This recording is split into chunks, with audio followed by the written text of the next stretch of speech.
territory that divides the two states. Within this area is a very small community about 100 kilometers from the Mexican-American border. This community has existed for many, many decades. It's been there for a long, long time. It is a peaceful community of farmers and families,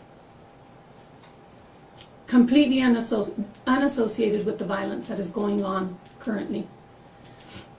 It is a secluded community that can be reached through just one very small dirt road through the mountains between the two states. Yesterday, many of my family members were getting ready to leave the community in Sonora, in the mountains, to see family in the small community in Chihuahua, in the state of Chihuahua.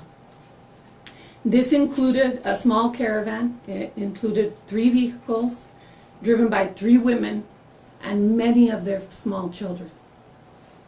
They were traveling along the small road from their community, as is very customary.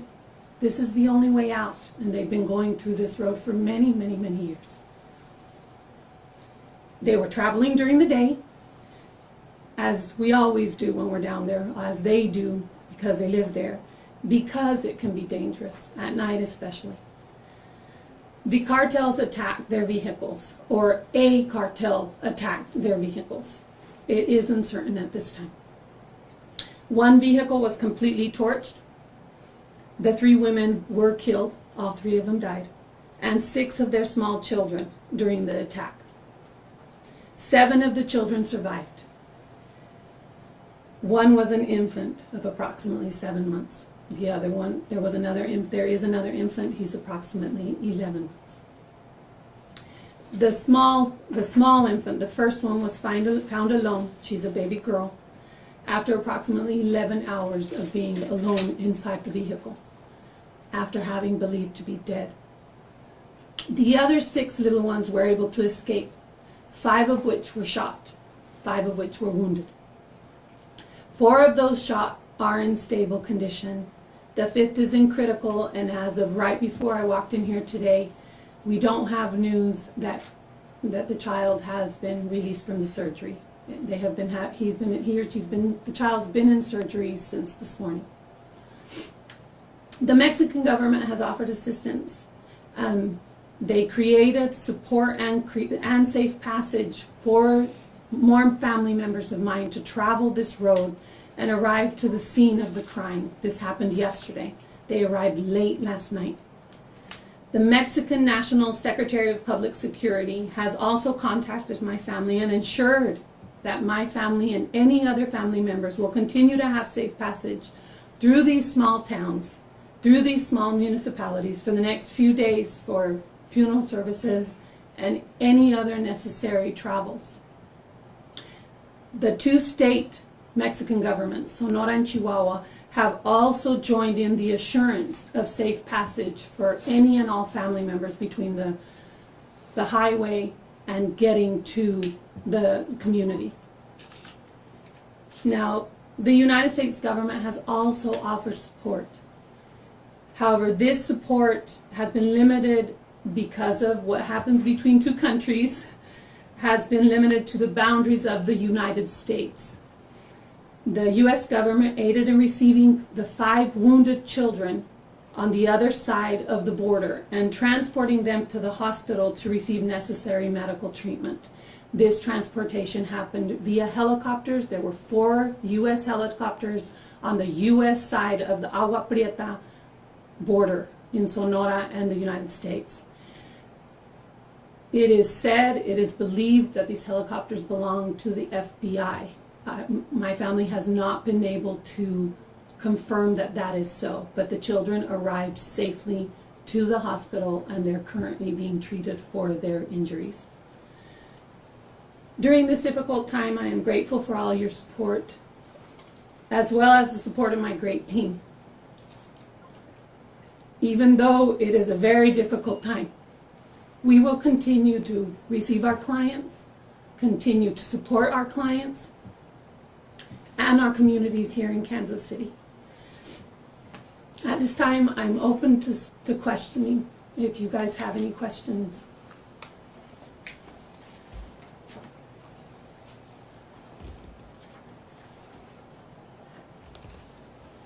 On the news, they said some of the people were missing from the scene of the crime. Have they been found?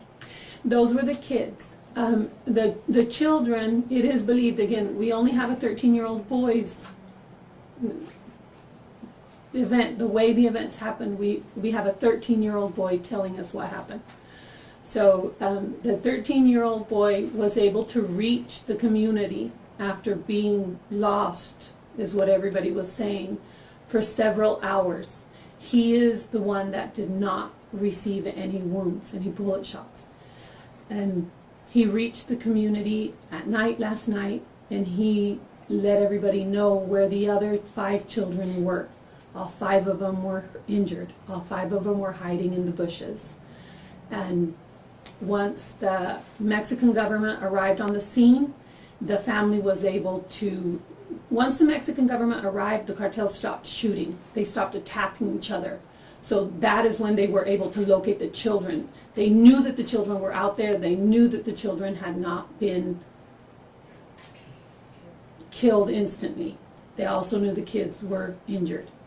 But once the other family members of mine arrived on the scene with the Mexican government, it was the federal government aiding them, and also the army, parts of the Mexican army that are located or established in the state of Chihuahua, accompanied them all the way to the border line between the 2 states. And about 5 kilometers into Sonora is where this happened. They located the little girl that was believed to be dead right then and there. They were also able to find the other 2 vehicles. They didn't know where they were. They were under the hope and belief that they would actually find everybody, that there was a mistaken of identity and that they had been taken. They were hoping they were going to find them all. That didn't happen. They found the vehicles with the 2 women, one inside the vehicle of her own vehicle and the other one outside, and the baby inside of the Suburban. And it was about 10 o'clock last night. Once they arrived on scene, the family members inside of the town were able to join them in the search. They found the 5 children that had been shot. They were exactly where the 13-year-old boy had left them 5 hours earlier. One little girl was still missing at that point. They started looking for her all over the mountainside. This is mountains. This is not just straight land. This is a whole bunch of mountains, a whole bunch of trees, a whole bunch of bushes. They found the little girl. She had been shot in the back and in the foot, and she is alive. She's being treated in a U.S. hospital. Every single person in that caravan is a U.S. citizen. Your family is now in the middle of a large international discussion about country-to-country relations and safety of American citizens in Mexico. What's that like, trying to deal with that? Hard. Very, very complicated. My brother has been very involved in it. My father has been involved, let's just say, taking a back seat to it all. He has allowed the younger generation take hold and try to see if there's any way that we can be more secure. Again, these communities have existed for generations down there, years and years, tens of years. And all of them have dual nationality. And there is a need for safety. There is a huge need for security between the 2 governments to ensure the safety. It's a rumor. I would love to say it's been confirmed, but in the last few years, couple of years, 2-3 years, the number of cartels have, I won't even say tripled, they have quadrupled. They've jumped from 6 to over 30. So do you think President Obrador's plan to try and change the way the government's approaching cartels is working? Absolutely not. It's not working. I'm not saying violence is a response to violence. I don't run a government, thank heavens. It's hard enough running a law firm. But it's not working. There needs to be something else.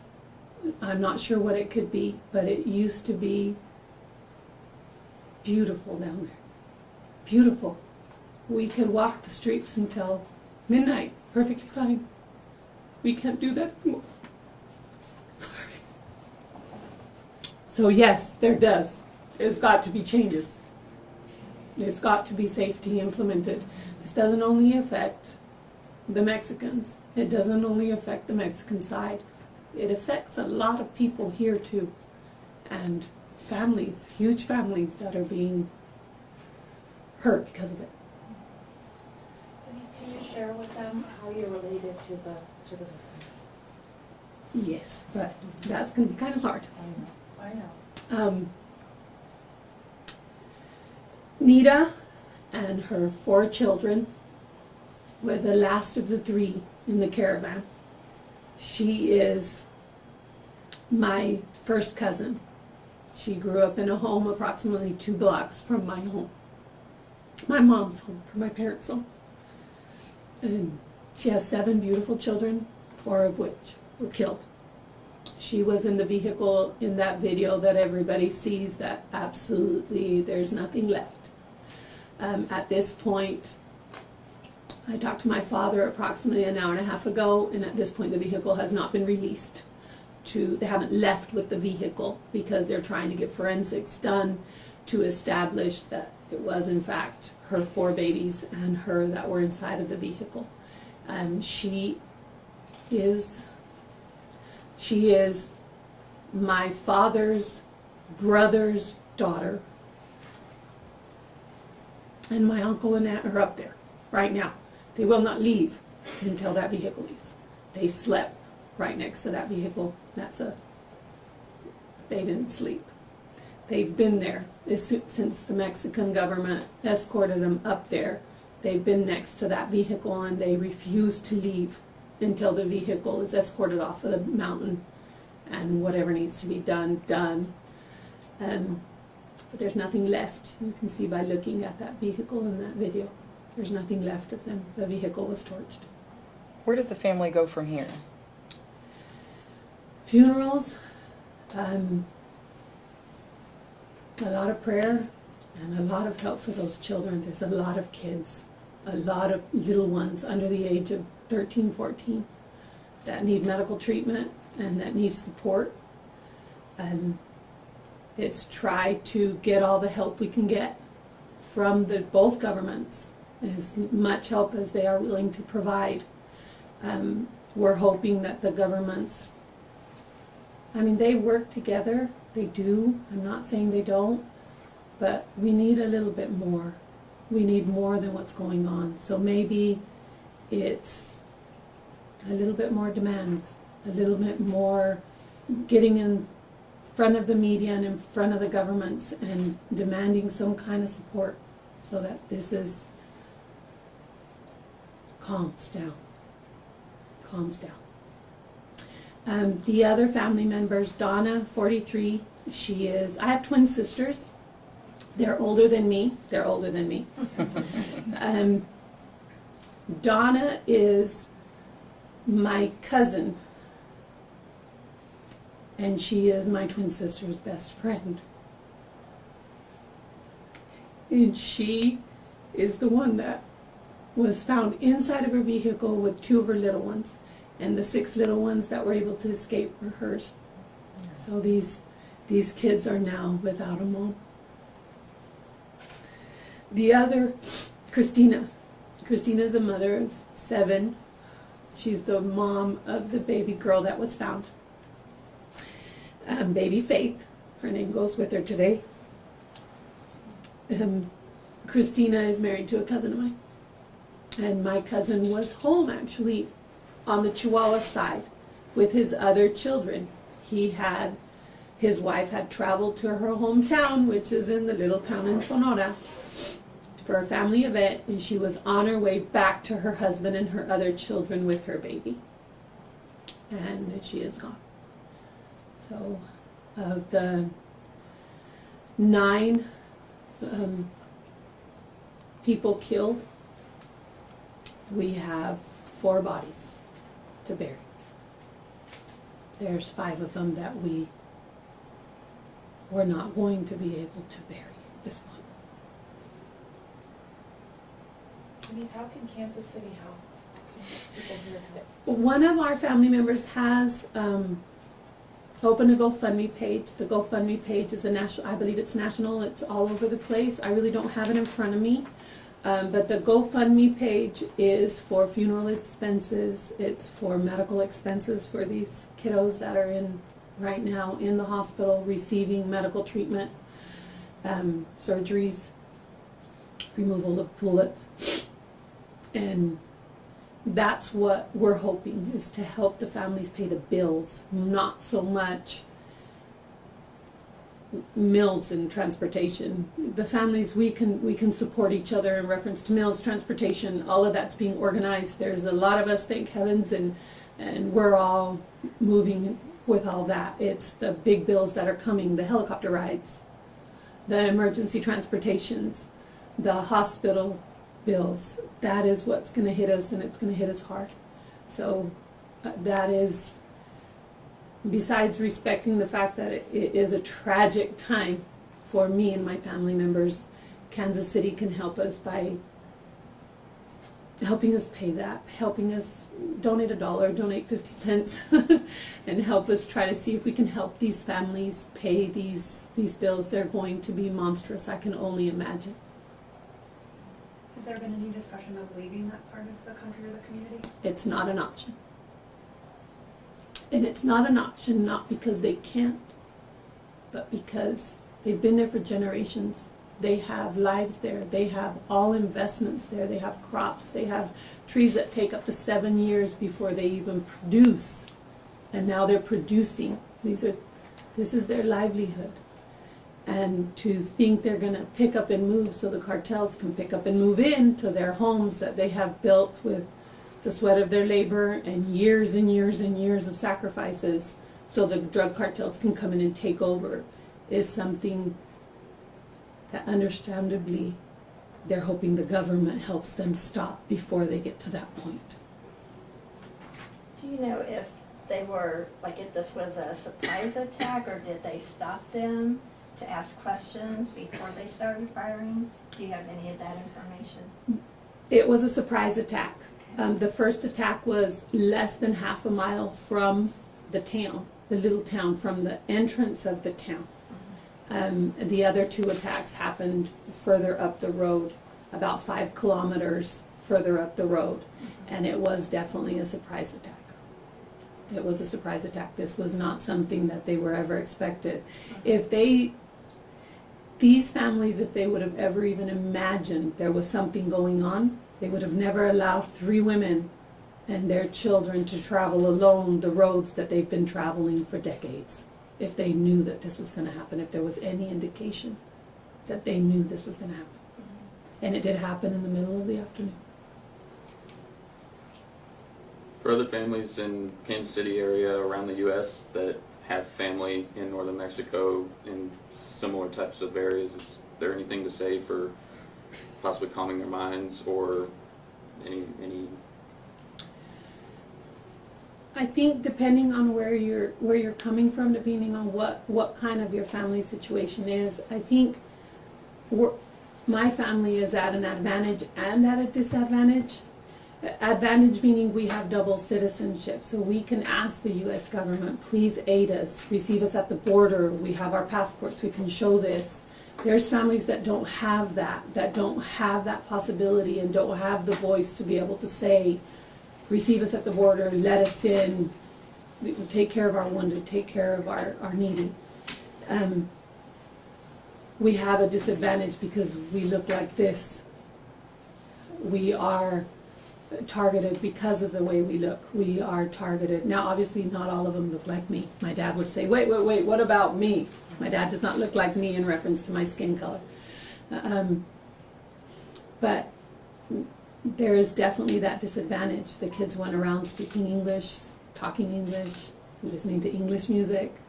They live in homes that are similar to the homes in the United States. And that's a very big advantage, but at the same time it could be a very disadvantage. So in reference to your question, I'm going to say if you have the advantage to have family here and family there, demand what you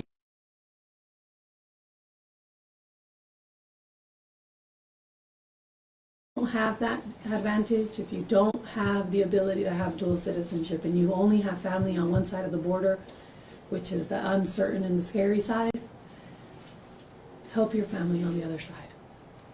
Help them with whatever you can to help either have a voice and demand security by the Mexican government. But again, we had it. My family has had security from the Mexican government at this point. We are definitely very thankful for that. This would not have been able to be accomplished, to get in there, find the kids, get the kids out of there, get my family members that are still up there safe and that traveled up there last night in the middle of the night trying to get those kids. So the Mexican government is helping us.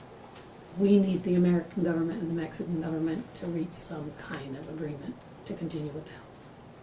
Can you tell us a little bit about how you heard of the incident? I have a lot of family members down there, and we have a WhatsApp group. And one of my aunts, who was half a kilometer away from what had happened, put it on the group. There's been something horrible, something's going on, there's shooting going on, and a vehicle's on fire, and it's exploding. Something's going on. Get somebody over here. Get the men here. That's how we found out. And then it just message after message after message coming in.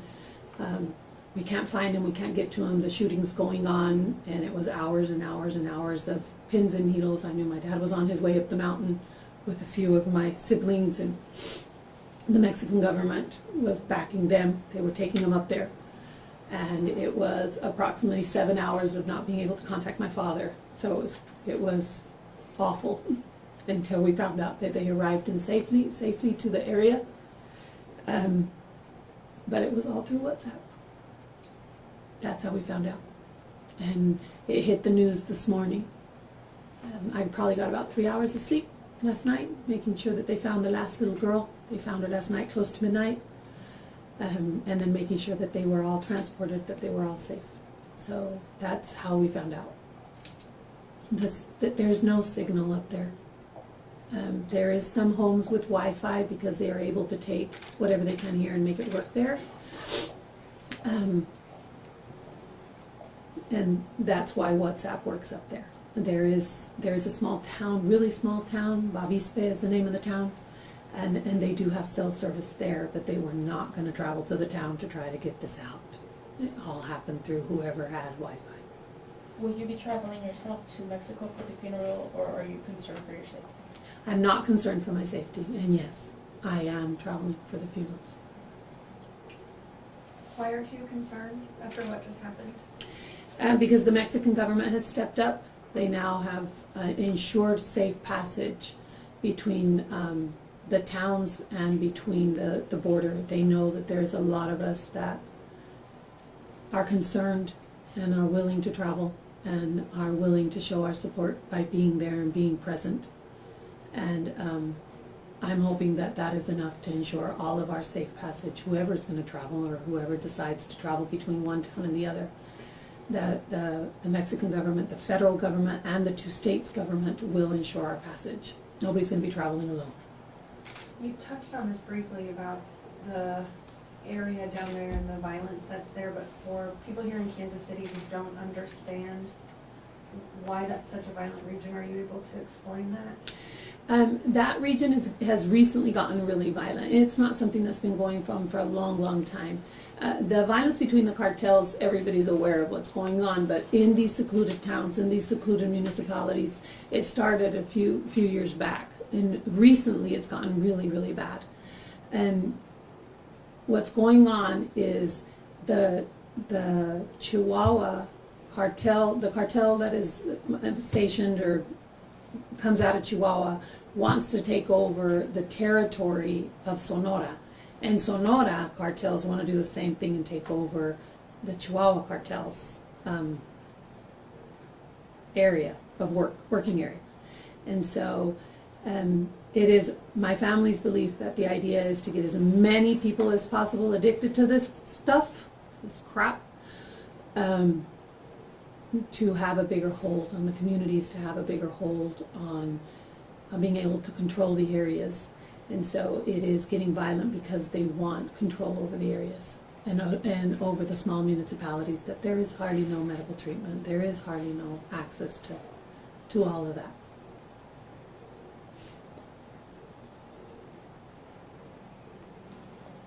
Is that it for questions in English? It's not for We'll me. pause for a moment and she could answer questions in Spanish for any of the Spanish media. Thank you all, I really